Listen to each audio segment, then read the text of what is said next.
Greetings everybody, today we'll review the smartest rebranding and rebadging of a failed luxury brand that came alive, shocked everybody, bought tons of attention and then it almost died and then came back again winning and then became a huge disappointment to a Mercedes purist like me. After spending $1 billion on developing, promoting and marketing and making the biggest entrance of a new Maybach in the early 2000s, from huge ship, car was attached to a helicopter and brought to a New York soil, then escorted with cops, and all that just to reveal a new luxurious car. It was one of the most glamorous entrants in the world.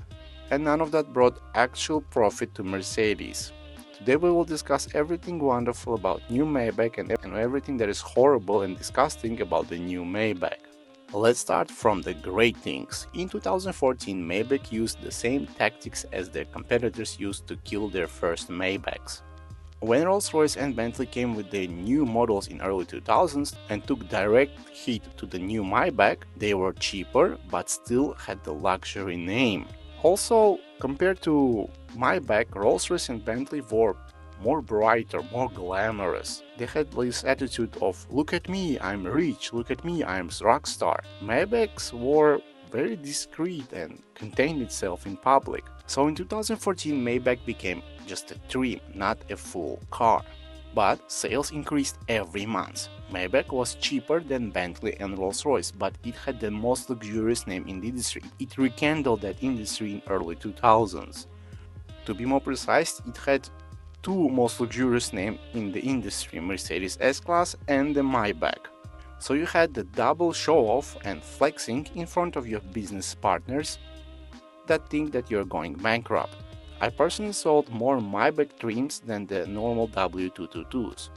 The most popular was the S400 Maybachs with the 3-liter straight-six engine. It had the name, it had the two separate seats with the silver champagne glass, different doors, no refrigerators, not even the premium audio system, but still it had the name Maybach and the badging Maybach, so it sold. Nobody cared that the wheels were not 20-inch chrome mirrors, and the most of W222s had more options than the S400 Maybachs, and that you are in the most expensive of the most expensive Mercedes. Chassis name was not W222, it was X222. And for the long Pullman version, VV222. Maybach sold most of their cars in China. China had the first place in terms of purchasing new Maybachs. On second place was of course Mother Russia. Most of the Maybachs in Russia were used as luxury taxis for Yandex Taxi. Yandex Taxi is a Russian version of Uber Black, or just Uber. There are a few YouTube channels where owners of Maybachs till today drive 200-300 kilometers per day chauffeuring clients all over the Moscow. If you want to watch it, link is below.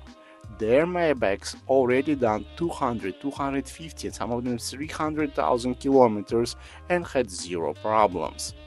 Because they used only high-octane fuel, changed oil every 6-7,000 kilometers in the engine, changed transmission oil and cooling every 70-80,000 kilometers, cleaned the radiators every 50,000 kilometers. Not one front radiator, but all the radiators everywhere. They even maintain the air suspension so it not go broke. Maintenance is the key to indestructible Mercedes. Of course, this maintenance is not cheap at all, but they do drive it every day and this car fits them. The main exterior difference between Maybach X222 and normal W222 S-Class are the back doors. The doors are different at the back, front headlights and the bumpers are different bumper exhaust holes and the different taillights. Maybach also had restyling versions. Interior got a little bit better, ambient lighting had more colors, from 50 they went to 260 in the facelift versions. Also, Maybach had microphone that listens to the driver and transmits information to the passenger at the back, and also passenger at the back and transmit it to the driver. And this system was in the old Maybachs also. New Maybach became part-time your personal trainer. You can actually exercise in it. It will tell you what to do, what muscles to train, how to squeeze them and when to let go, for how long to squeeze them, and then you have this feeling after it. And of course there are different smells and perfumes for hiding your expensive farts. You can have all the options that Maybach offered and still the AMG version would be expensive than the Maybach version. X222 Maybach was sold with 5 different engines. The smallest one is the 3-liter straight 6. Together with 9-speed gearbox, it reached 100 km in 6.1 seconds. It developed 333 brake horsepower and 480 Nm of torque. Also, we had 3-liter V6 that develops 320 brake horsepower and 0 to 100 happened in 6.3 seconds. That was the first engine. Then after the facelift came the straight 6. Then we have the 4.7-liter twin turbo that developed 460 brake horsepower and 700 Nm of torque. 0 to 100 happened in 4.8 seconds.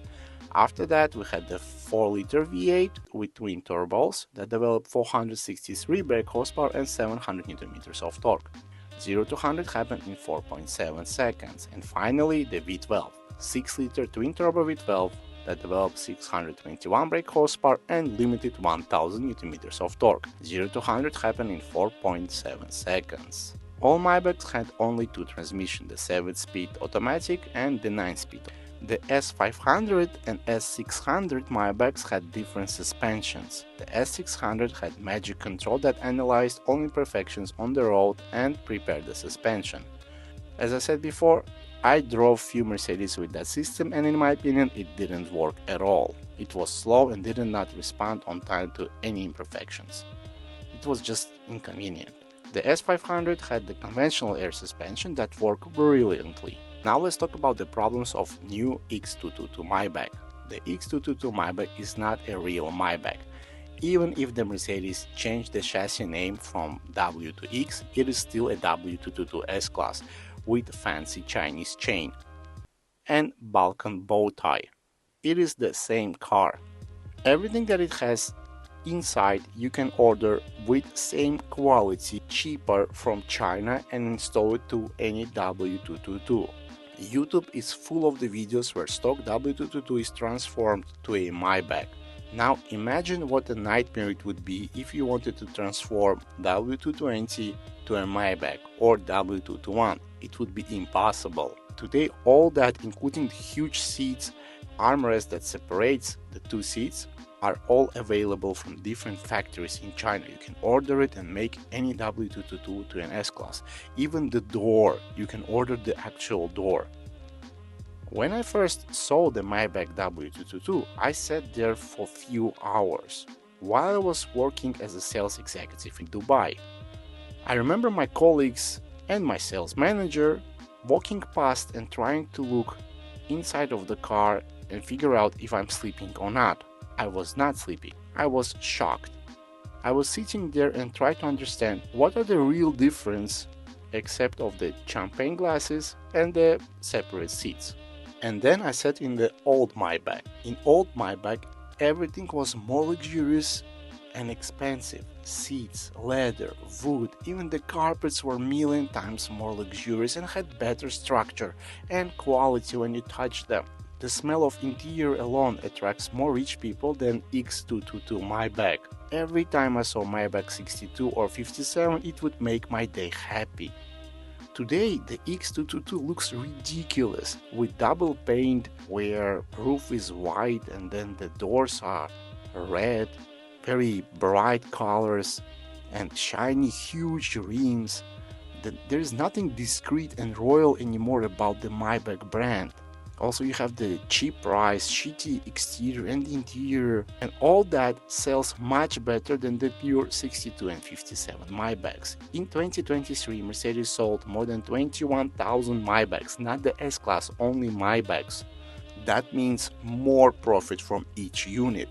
The old Maybachs 57 and 62 combined together sold 3,000 units. During 10 years period, not every year, 10 years combined they sold 3,000 units. And money dictates the way of markets and the way of research and development of the cars. It is said that we live in the world where Choco Maybach is more important than the true luxury old school Maybachs. I name everything. I call this cappuccino. It looked just like a cappuccino. I call it cappuccino. By the way, this is the cringiest thing I have ever seen in my life. After this video, my eyes hurt for a few weeks. I see this fat piece of shit in my dreams sometimes. This is how disturbing this video was. Mercedes must do everything that is possible to not give this king of cholesterol and president of Clownstown this car anymore.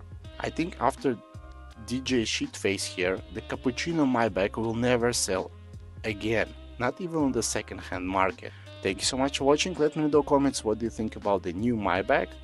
Take care and bye bye.